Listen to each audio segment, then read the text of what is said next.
What's going on there, guys? Good evening. It is your Earthmaster here on the live stream on this Saturday evening. Windy and cold and rainy here in California. Expecting a few inches of rainfall overnight and all day tomorrow underneath some potential historic rainfall here in California. That's pretty awesome in my book. The latest quake, a 4.7 earthquake, striking in the Indonesia area. You can see that earthquake right there on the globe in the green flag, the latest quake to hit that area of the world. Let's go ahead and check out the rest of the plates out here on the latest map on the USGS map here. I was going to say USGS forecast map. That's not going to happen. There's that 4.7 striking over here in the Indonesia area. Also some activity stretching up towards the Philippines. You can see a pair of earthquakes north and south of Manila, Philippines area. A couple five, well, at least a 1.5 up north on the northern end, 5.1. A little bit further down south, we had a lower 5 kicking off earlier this afternoon in that area. The rest of the plates along the Pacific area, pretty quiet through Japan, up through the Aleutian Trench. Just a small little, 5.1 along the Aleutian Islands of Alaska, along the northern end of the Pacific Plate, down through the Solomon Islands, Samoa, Fiji, Tonga, Vanuatu, New Zealand, Kermadec Trench, all showing 0 at the moment. No major quakes and no minor quakes really to report. Of course, this is all 4.0 and above magnitudes here on this map, so there is none to be listed here on that section of the plates. Hawaii, let's go ahead and bring the all magnitudes on for the states. You can see just a little earthquake activity around the southeast region of the Big Island. Also some microquakes around the Mauna Loa area. Kilauea volcano. No major quakes over here to report over the last 24 hours. Pacific Plate over here around the Cascadia subduction zone into the Gorda Ridges. Little ridge buildup here. A little 3.2. Well off the coast of Gold Beach, Oregon. Beautiful area. I was up there last weekend. Absolutely stunning views. All up and down the Oregon coastline is beautiful. 10 kilometers for that 3.2.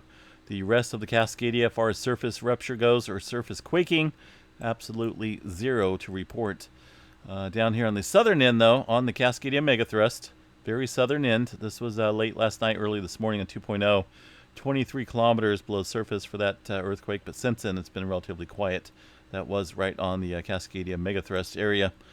Movement into Northern California area, north of Lake Tahoe. We did see a 3.3 earthquake near Loyalton, pretty shallow earthquake. I'm sure they're going to redefine that. 1.9 kilometers negative. Also within the last hour, a little 1.1 near Doyle, California, 2.9 kilometers for that earthquake.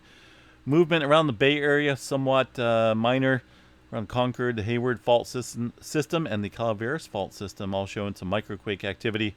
Of course, up here around the geysers, that's all typical.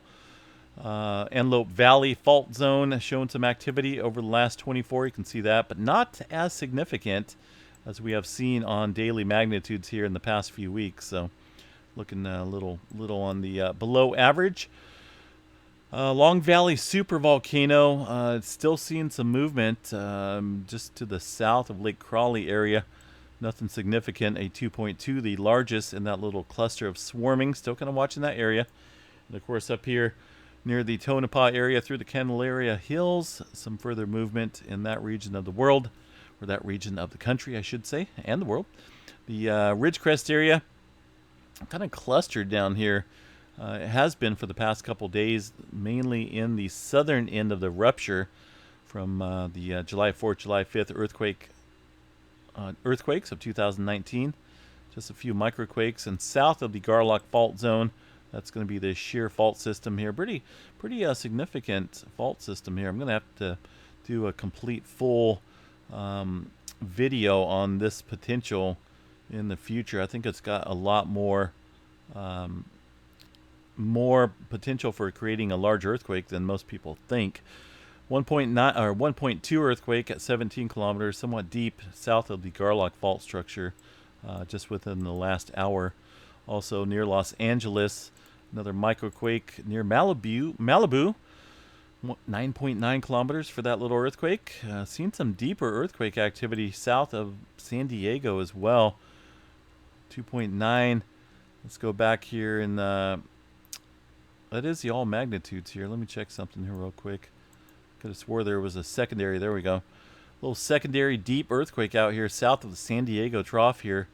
Some deep movement, 23 kilometers for that 3.7. That's pretty deep out here in the Pacific south of San Diego.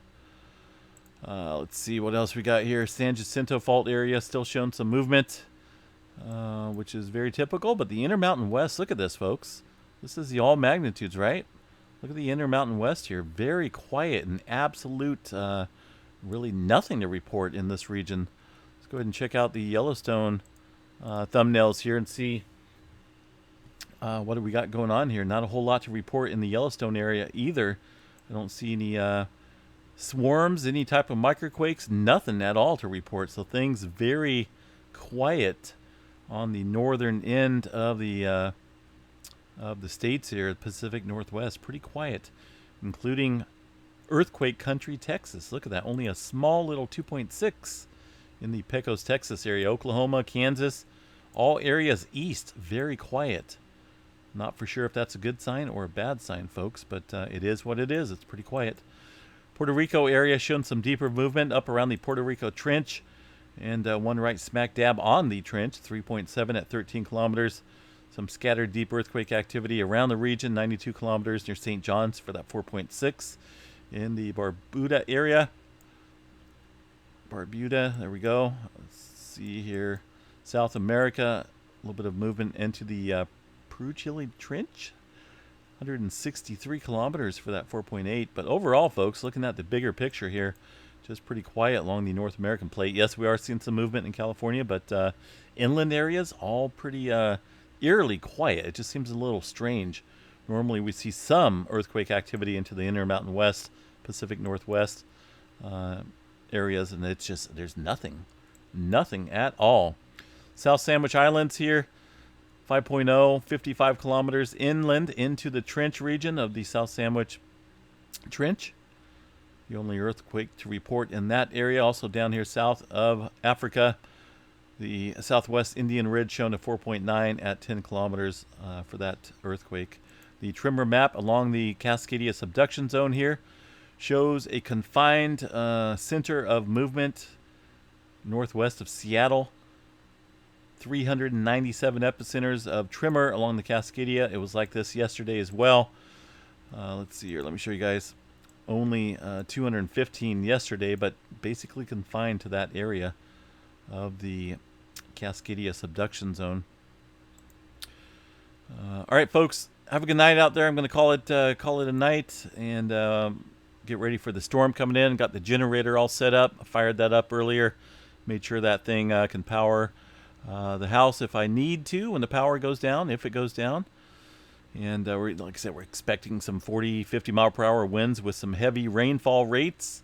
Looking at about 4 to 5 inches tomorrow and Sunday. Well, tomorrow is Sunday.